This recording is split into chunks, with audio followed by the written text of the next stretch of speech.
Good morning everyone. Dito tayo ngayon sa Yautech. Isang legit na manggagawa. And dito lang yan sa Libtong, mga ka-G. Welding, baba makina. Ang mga motor nyo pwede. Kung ano mang gusto nyo, just call my name, Otech.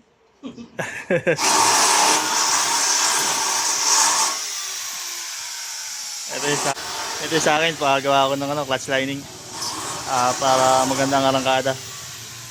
Tingnan natin niya mamaya kung ng diferensya. Pakita na lang natin. Ayan, dyan yung clutch lining natin dyan Ayan, ating motor. Para laban na. Mga ka-G, ito tayo ngayon. Ginagawa natin ang ating motor. Ayan.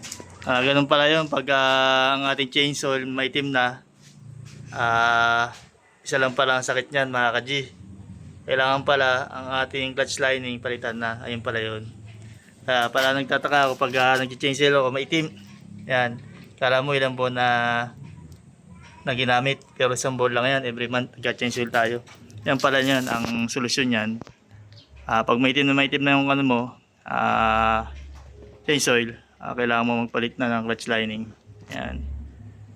Yan. Nagpalit ako kasi may hina ng umatak. Yun pala. Kaya pala nangingitim, doon pala yun. Ayun pala ang dahilan, mga ka-G. Ang tip lang po.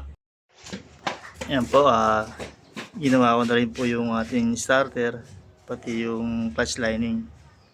Ayan, sabay-sabay na. Para isang takbo na lang. Ayan po, nililinis namin ang loob ng clutch lining. Para mas magandang atak. Wala yung mga tinga-tinga. Ayan, ganyan po tayo ka-legit magtrabaho. Si Boss Otech.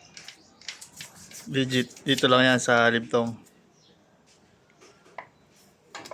Ano ko na lang po ang contact number niya para pwede nyo ngayon dyan sa link ko. PM lang kayo.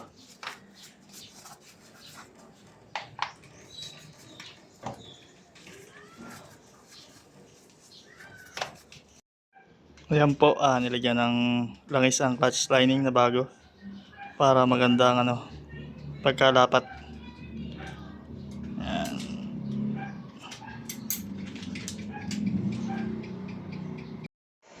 Ayan po, tapos na po ang ating gawaan. Nilagyan na ng langis at nilagyan ng turotot para mabilis umaba sa ating makina.